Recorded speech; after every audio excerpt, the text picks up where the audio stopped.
اکبر اقبال نے فرمایا ہو تیرے بیاباں کی ہوا تجھ کو گوارا، اس دشت سے بہتر ہے نہ دلی نہ بخارا،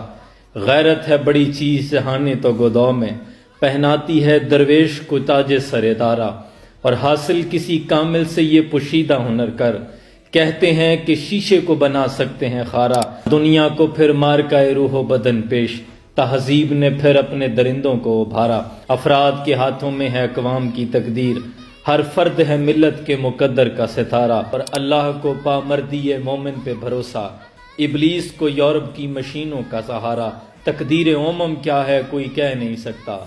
مومن کی فراست ہو تو کافی ہے اشارہ۔ واللہ اس بہن کی ہمت اور شجاعت کو دیکھ کر مجھے نیپولین یاد آیا، جب اس نے آ کر اپنے وزیروں اور مشیروں سے پوچھا تھا کہ عالم اسلام کے سب سے مضبوط قلعے کون سے ہیں، تو وزیروں اور مشیروں نے کہا تھا کہ عالم اسلام کے سب سے مضبوط قلعے ان کی نیک مائیں ہیں، اگر مائیں ایسی ہوں گی تو پیدا پھر صلاح الدین ایوبی ہوں گے، پیدا پھر یوسف بن تاشفین ہوں گے، سلطان التمش ہوں گے، نور الدین زنگی ہوں گے، خالد ابن ولید ہوں گے۔ مائیں جب ایسی ہوتی ہیں پھر عالم اسلام کے قلعے بہت مضبوط ہوتے ہیں۔ باپردہ رہو ثانیہ زہرا کی کنیزو، تم سے تو کسی شمر نے چادر نہیں چھینی، اور انشاءاللہ پھر وہ دن دور نہیں کہ نکل کر صحرا سے جس نے روما کی سلطنت کو الٹ دیا تھا،